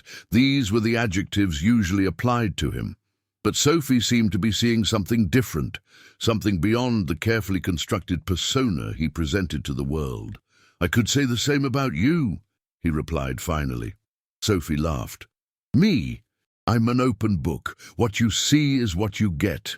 I disagree, James said thoughtfully. You present this cheerful, somewhat chaotic exterior, but underneath there's a sharp mind and remarkable emotional intelligence. You read people very well. Sophie looked genuinely surprised by his assessment. That's possibly the nicest thing anyone has said about me, she admitted. Most people just think I'm overly enthusiastic and talk too much. You do talk a lot, James teased gently, but it's always interesting. Sophie threw a marshmallow at him, which he caught with a laugh. So, she said, changing the subject, what's the plan for dinner? Please tell me Tom stocked ingredients for something amazing. I'm sure he did, James replied, standing up reluctantly. He had been enjoying their fireside conversation. Let's see what we can find. The evening passed in comfortable domesticity as they prepared dinner together. A simple but delicious meal of pasta with a creamy mushroom sauce, using ingredients they found in the well-stocked kitchen. They ate at the dining table, candles lit against the darkness outside, the lake invisible now except as an absence of stars in the night sky. After dinner, Sophie insisted on teaching James how to play one of the board games she had brought in her tote bag, something involving building train routes across the country. To his surprise, James found himself thoroughly engaged in the strategic gameplay, and they spent hours competing to complete routes and block each other's expansion. You're distressingly good at this for a beginner, Sophie complained good-naturedly as James completed another route across the board. I have a background in systems optimization, James reminded her with a smirk. Planning efficient pathways is literally what I do. Remind me never to play chess with you, Sophie grumbled, but her eyes were bright with enjoyment. By the time they finished their third game, James winning 2 to Sophie's 1, it was well past midnight. Sophie yawned, stretching her arms above her head. I think I'm fading, she admitted. All that fresh air and exercise caught up with me. Me too, James agreed, surprised to realize how tired he was. Usually he had trouble sleeping, his mind constantly churning with work problems and strategic planning. Tonight, however, he felt pleasantly exhausted, his thoughts quiet. They cleaned up the game and turned off the lights downstairs, then climbed the wide staircase to the second floor where their bedrooms were located at opposite ends of the hallway. Thank you for today, Sophie said as they reached her door. I had a wonderful time. So did I, James replied, surprised by how sincerely he meant it. Sophie looked up at him, her expression softening in the dim light of the hallway. For a moment, James thought she might rise on tiptoes and kiss his cheek.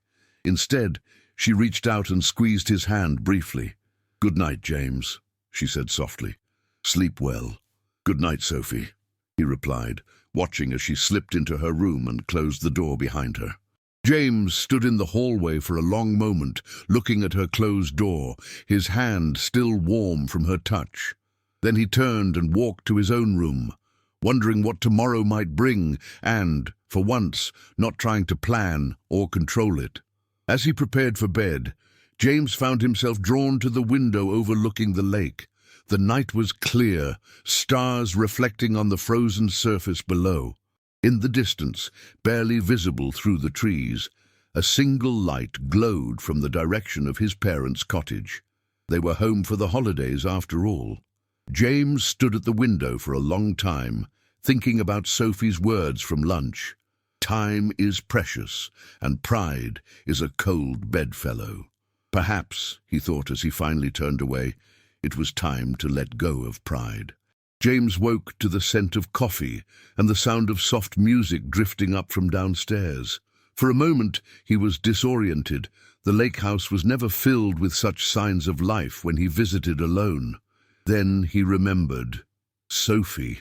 He dressed quickly and followed the enticing aromas to the kitchen, where he found her dancing around in pajama pants and an oversized sweater, singing along to music playing from her phone as she flipped pancakes with surprising skill. "Good morning," he said, pausing in the doorway to watch her impromptu performance. Sophie spun around, spatula raised like a microphone. "Morning! Hope you like blueberry pancakes. I found fresh berries in the fridge." "They're my favorite, actually," James admitted, moving to pour himself coffee from the pot she had brewed. "Excellent," Sophie beamed. "Breakfast is almost ready. I woke up early and couldn't resist exploring the kitchen." They settled at the sunroom table. Morning light streaming through the windows, illuminating the frozen lake beyond. Fresh snow had fallen overnight, dusting the ice with a new layer of white powder that sparkled in the sunlight.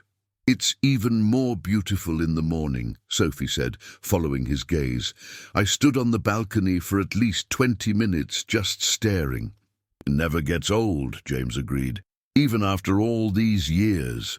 As they ate, Sophie outlined her ambitious plans for the day: snowshoeing along the lake trail, building a snowman, exploring the quaint town nearby, and possibly ice fishing if James was willing to teach her. "Slow down," James laughed. "We have a few days. We don't need to fit everything into one." Sophie looked sheepish. "Sorry. I get excited. Limited time syndrome.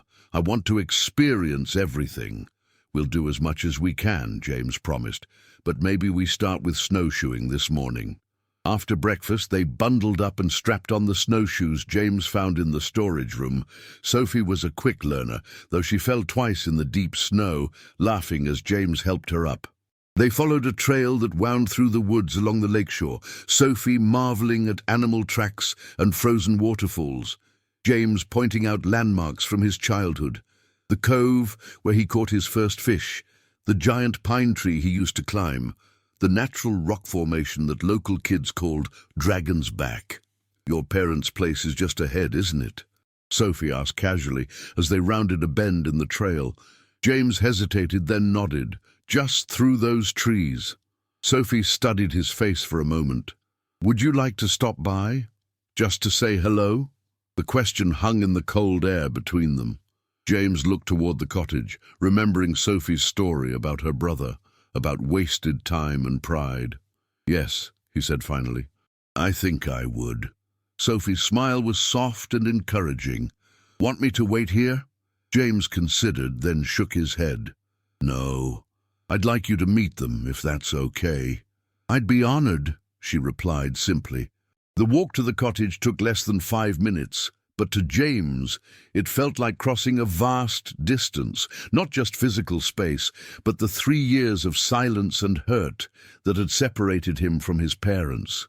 The cottage came into view, a modest but charming structure with a red roof and smoke curling from the chimney. His mother's bird feeders still hung from the trees, now visited by chickadees and cardinals against the snowy backdrop. James paused at the edge of the clearing, sudden doubt gripping him. As if sensing his hesitation, Sophie slipped her mittened hand into his. 3 years is a long time," she said softly, "but not too long." Drawing strength from her presence, James approached the front door and knocked. After a moment, the door swung open to reveal a woman in her 60s with silver-streaked dark hair that James had inherited, and familiar green eyes that widened in shock. "James," she whispered, one hand flying to her mouth. "Hi, Mom," he said, his voice unexpectedly rough. "Merry Christmas." For a heartbeat she stood frozen. Then she stepped forward and wrapped him in a fierce hug that made James feel like a child again. Safe, loved, home. "Richard!" she called over her shoulder, not releasing her son. "Richard, come quickly!" Heavy footsteps approached, and James's father appeared in the doorway, taller than James remembered, or perhaps just more stooped with age, his face lined, but his eyes sharp as ever. "James," he said, his voice carefully neutral. James met his father's gaze, swallowing his pride. "Dad, I was in the neighborhood." For a moment, Richard Bennett's expression remained guarded. Then his eyes shifted to Sophie, still standing supportively at James's side, and something in his face softened. "Well, don't stand out in the cold," he said gruffly, stepping back. "Come inside, both of you." What followed was awkward at first, stilted conversation, careful navigation around sensitive topics, curious glances at Sophie. But her natural warmth and genuine interest in their stories about James's childhood gradually thawed the atmosphere.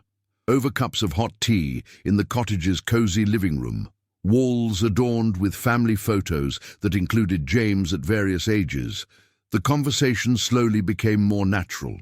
When James's mother, Eleanor as she insisted Sophie call her, brought out photo albums, the final barriers seemed to crumble. "And this is James at his 8th grade science fair," Eleanor said, showing Sophie a photo of a skinny, serious-looking boy standing beside a complex computer project. He won first place with a program that could predict weather patterns. "That's impressive," Sophie said, genuinely interested. "Were you always into computers?" "From the moment I got my first one at age 6, James admitted. Much to my father's dismay, he wanted me to play outside more. Richard chuckled. "And look how that turned out. Now I brag about my tech mogul son to all my golf buddies." The casual admission that his father spoke about him with pride struck James deeply. "I thought," he began, then stopped. "I assumed after our fight you wouldn't want to claim me." A heavy silence fell. Eleanor reached for her husband's hand, her expression pained. "James," Richard said finally, setting down his teacup, "you're our son. Nothing changes that. Not a fight, not 3 years of minimal contact, not even when you're being as stubborn as I am." "Which is saying something," Eleanor added softly. James felt Sophie's hand touch his knee briefly, a silent gesture of support. "I'm sorry," he said, the words he had held back for 3 years finally breaking free. "I should have made more effort. The company took over everything and I let it. But that's no excuse. We could have reached out more too," Eleanor admitted. "Pride runs in the family, I'm afraid." "Well, thank goodness someone had sense enough to get you all in the same room," Sophie interjected with a warm smile. "Sometimes we all need a little push." Richard studied her with newfound interest. "How long have you two been together?" "Oh, we're not," James began at the same moment Sophie said. "We just met." They looked at each other and laughed awkwardly. "We're neighbors," James explained. "Sophie's flight home for Christmas got cancelled, so I invited her to the lake house." "Very neighborly of you," Richard commented with a raised eyebrow that made James feel like a teenager again. "James has been the perfect host," Sophie said smoothly. "Your lake house is beautiful, by the way." "You should join us for dinner tonight," Eleanor suggested suddenly. "Both of you. I was going to make Richard's favorite, pot roast with all the trimmings." James looked at Sophie, who nodded encouragingly. "We'd love to," he agreed, surprised by how much he meant it. As they prepared to leave, promising to return at 6, Eleanor pulled James aside, while Richard showed Sophie his workshop behind the cottage. "I like her," his mother said simply. "It's not what you think," James protested. "We're really just friends, new friends at that." Eleanor gave him a knowing look. "I've seen how you look at her, James, and how she looks at you when you're not watching. But whatever it is or isn't, she brought you back to us. That makes her special in my book." James had no response to that. The walk back to the lake house was quiet, both lost in thought until Sophie broke the silence. "Your parents are wonderful," she said. "You have your mom's smile and your dad's intensity." "Thank you for encouraging me to go," James replied. And for coming with me. It would have been much harder alone. Sophie nudged him playfully with her elbow. That's what friends are for, right? Dragging you into uncomfortable situations that turn out to be exactly what you needed. Is that the definition? James asked, smiling despite himself. According to the Sophie Martinez Friendship Manual, yes, she confirmed solemnly. That afternoon, they built a ridiculous snowman on the lake house lawn, complete with a tie James found in his closet and a carrot nose from the refrigerator. Sophie insisted on naming him Herbert and taking multiple photos of him with James. For posterity, she explained. The day James Bennett built his first snowman in 20 years. How do you know it's been that long? James asked. Sophie shrugged. Just a guess. Was I right?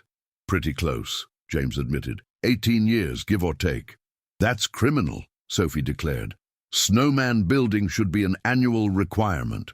Before dinner with his parents, they showered and changed. Sophie into a simple but elegant burgundy dress that made her eyes seem even warmer. James into slacks and a cashmere sweater his mother had given him 3 Christmases ago and he had never worn. You look nice, Sophie commented as they drove the short distance to the cottage, the early winter darkness already fallen.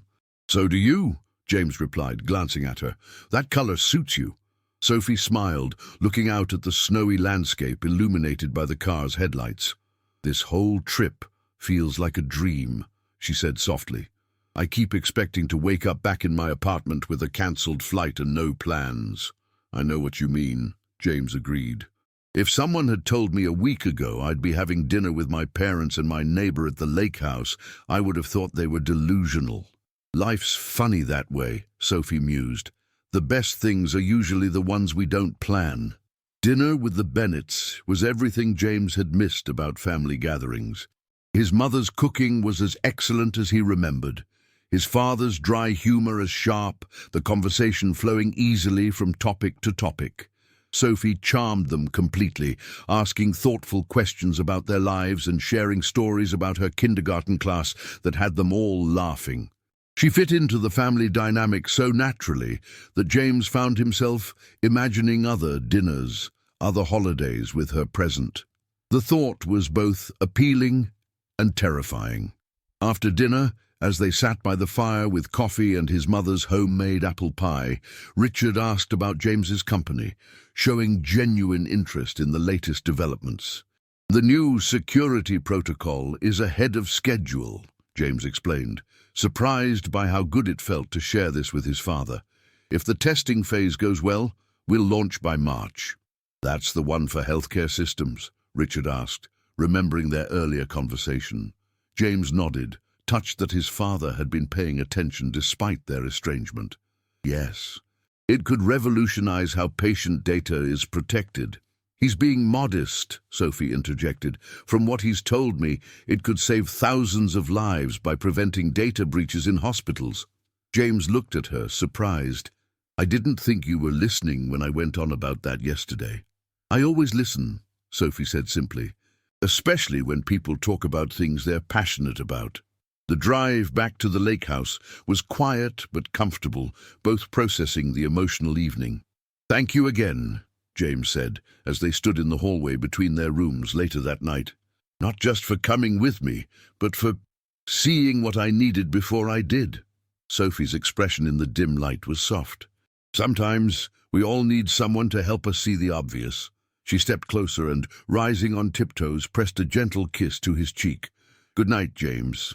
Before he could respond, she had disappeared into her room, leaving James standing in the hallway, his cheek tingling where her lips had touched him, wondering how this kindergarten teacher he had known for mere days had managed to change so much in his carefully ordered life. As he lay in bed that night, James realized 2 unsettling things. First, that he was happier than he had been in years, and second, that in less than 2 days they would return to the city and their separate lives. The thought left him feeling strangely hollow. The remaining days at the lake house passed in a blur of winter activities and deepening connection. James and Sophie spent their mornings exploring the frozen landscape, hiking forest trails, attempting ice fishing. Sophie showed surprising patience, and even building an entire snow family to keep Herbert company. Afternoons were often spent with James's parents, helping Richard repair the dock in preparation for spring, cooking alongside Eleanor in her cozy kitchen, looking through old photo albums that revealed a younger, more carefree James than Sophie had ever imagined. "You used to smile more," Sophie observed one evening as they sat before the fire at the lake house, sharing the last bottle of wine. "In those childhood photos, your whole face lit up." James contemplated his glass. "I suppose I did." "What changed?" she asked softly. "Success, ironically," James admitted after a pause. "The more Novatic grew, the more pressure I felt. Each achievement just raised expectations for the next one. Eventually, I forgot how to enjoy anything that wasn't tied to performance metrics." Sophie's eyes held no judgment, only understanding. "Until now." James met her gaze. "Until now," he agreed quietly. On their final night at the lake, a new snowstorm arrived, blanketing the world in white. They stood on the covered porch, watching huge flakes swirl down through the glow of outdoor lights. "I don't want to leave tomorrow," Sophie confessed, hugging herself against the cold. "We could stay longer," James suggested, surprised by his own reluctance to return to reality. "I can work remotely." Sophie smiled sadly. "School starts back Monday. 25 kindergartners are counting on Ms. Martinez to tell them about her Christmas adventures." "Of course," James said, disappointed despite himself. "But thank you," Sophie added, turning to face him. "This has been the most unexpected and wonderful holiday I've ever had." "Even though you missed your family?" James asked. "Even though," Sophie confirmed. "Sometimes the universe has better plans than we do." They stood in comfortable silence, watching the snow, until Sophie shivered. "Let's go in," James said. "I have an idea for our last night." Inside, James built a fire while Sophie made hot chocolate. Then he surprised her by setting up a movie on the projector in the great room, complete with pillows and blankets on the floor before the hearth. "What are we watching?" Sophie asked, settling into the nest of cushions. "It's a Wonderful Life," James replied. "My mother's favorite. We watched it every Christmas when I was growing up." Sophie's smile was radiant. "Perfect." As the classic film played, they drifted closer together until Sophie's head rested naturally on James's shoulder, his arm around her. When George Bailey realized how many lives he had touched, James felt Sophie's tears dampen his sweater. "Sorry," she whispered, embarrassed. "I cry every time."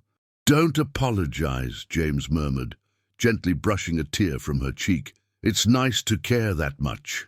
When Sophie looked up at him, her eyes still glistening, something shifted between them, a boundary dissolving, a possibility opening.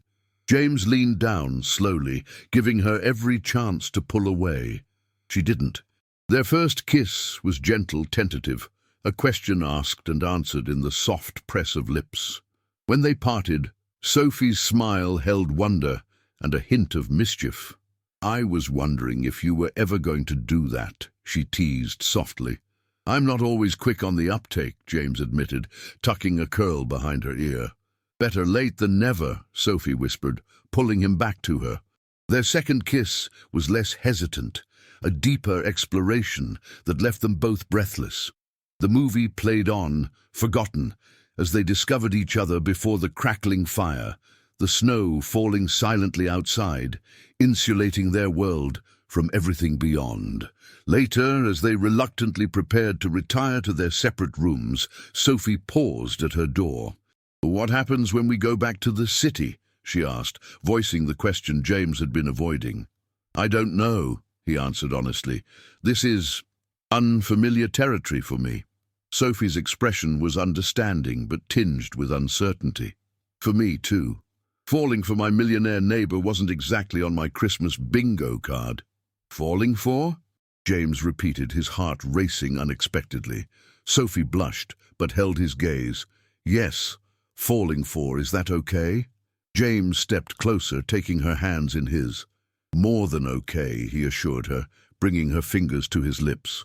Though I still don't understand why a woman who makes flamingo ornaments and builds snowmen named Herbert would be interested in a workaholic with poor Pictionary skills. Sophie laughed, the sound warming him from within. I have terrible taste in men, she confided. Always have. Lucky for me, James murmured, kissing her once more before they reluctantly parted for the night. The drive back to New York the next day was bittersweet. They stopped in the small town for the promised jam from Mrs. Porter's store, Sophie chatting easily with the shopkeeper while James loaded their purchases into the car. She thought we were newlyweds, Sophie informed him as they continued their journey. I didn't correct her. James found he didn't mind the assumption. As Manhattan's skyline came into view, reality began to intrude. James's phone, which had been relatively quiet during their retreat, buzzed constantly with messages and alerts. Sophie grew quieter, gazing out at the familiar landscape with pensive eyes. What are you thinking? James asked, reaching for her hand across the console. That I'm afraid this might be like a snow globe, she admitted. Beautiful and perfect while we were inside it, but impossible to maintain in the real world. James squeezed her hand. Why impossible? Sophie gestured vaguely. Your life, my life. They're so different. You're a tech millionaire with board meetings and galas. I'm a kindergarten teacher who lives paycheck to paycheck and considers pizza a splurge. And yet we fit, James pointed out. These past days have been the happiest I can remember. For me too, Sophie said softly. That's why I'm scared. James brought her hand to his lips. Give us a chance, he urged. One day at a time. No pressure, no expectations. Sophie's smile returned, tentative but hopeful. I'd like that. When they reached their building, the transition back to reality was jarring. The doorman greeted Mr. Bennett with formal respect while giving Sophie a friendly wave. The elevator seemed sterile after the warmth of the lake house. At Sophie's door they paused, neither wanting to end their time together. New Year's Eve is tomorrow, James said suddenly. Do you have plans? Sophie shook her head. Joey and Mia were talking about a party, but nothing definite. Have dinner with me, James suggested. At my place, I'll cook. Sophie's eyebrows shot up. You? Cook? I peeled potatoes quite admirably, if you recall, James replied with mock indignation. Sophie laughed, the sound easing the tension. Dinner sounds wonderful, but maybe we order in. I've seen your kitchen. It doesn't look used. Fair point, James conceded. 7 o'clock? It's a date, Sophie agreed, rising on tiptoes to kiss him goodbye. The next 24 hours were the longest of James's life. He caught up on work emails, had a video call with Emily to brief her on urgent matters, and even managed to send his parents a thank you message for their hospitality. But his thoughts kept drifting to Sophie, wondering what she was doing, if she was having second thoughts. When his doorbell rang at precisely 7 the next evening, James felt a wave of relief so profound it surprised him. Sophie stood in his doorway, stunning in a simple green dress, her wild curls partially tamed, a bottle of champagne in one hand and a small gift bag in the other. "Happy New Year's Eve," she said, her smile shy but genuine. James pulled her into a kiss that banished any doubts either of them might have harbored. "I missed you," he admitted when they parted. "It's been 24 hours," Sophie laughed, but her eyes said she had missed him too. Dinner was delivered from James's favorite restaurant, a Michelin-starred establishment that Sophie had never heard of, but they ate on the couch rather than at his formal dining table, trading stories about their day and stealing kisses between courses. As midnight approached, James opened the champagne, while Sophie retrieved her gift from the coffee table. "It's just something small," she said, suddenly nervous. "I made it yesterday." Inside the bag, James found a handmade photo frame decorated with tiny pine cones and twigs. It held a picture of them by the frozen lake, Herbert the snowman standing proudly beside them, both their faces flushed with cold and happiness.